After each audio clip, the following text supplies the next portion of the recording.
How do you unload tracks and plugins in your Logic Pro project to save precious RAM on your computer? There's two ways to do this, so let me show you first here. Here we have Logic, the activity monitor. You can see RAM right now, 517, around there, megabytes. And that's because I have activated, if you check this, project settings general, and I think this is the default right now for new projects.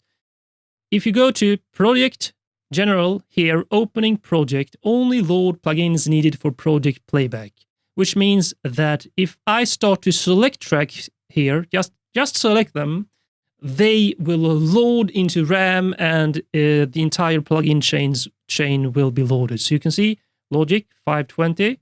Now, if I go to strings, loading plugins, like that. So this will take a while because it has to load in like 2 gigabytes of RAM or whatever, the brass track here, and it starts to load up. As you can see, the memory footprint is increasing.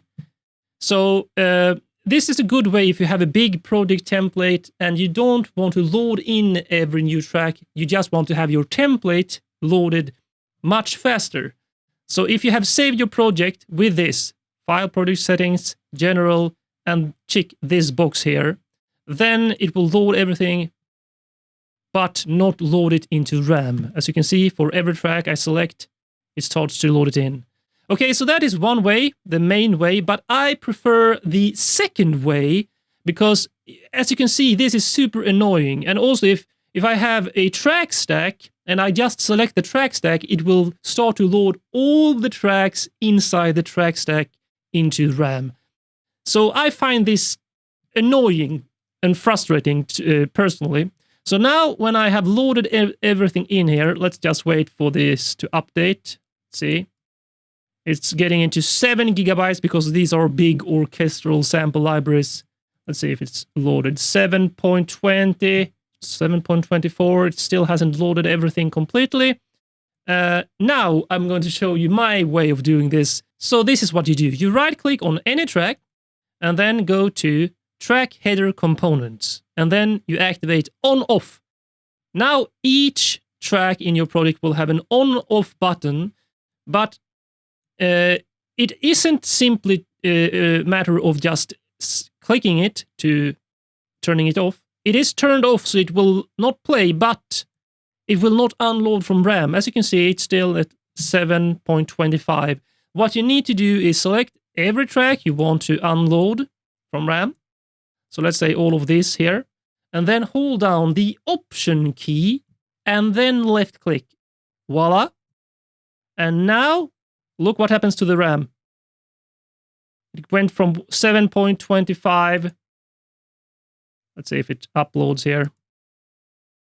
Takes a while to unload it from RAM to 3.46. So for some reason, it doesn't unload everything compared to not loading this instantly. I'm not sure why. Perhaps it needs to have some parts of the plugin still loaded.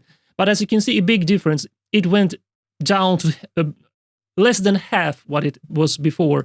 So now you can select any track and it will not load it in until you hold down Option and left click here. Now it will load it into your project. So my preferred way is to save all my templates and every track that I'm not currently using, I'm turning it off and unloads it from RAM by having this on-off switch option and then left click here to turn it on, load it into RAM, or turn it off to load it out from the RAM.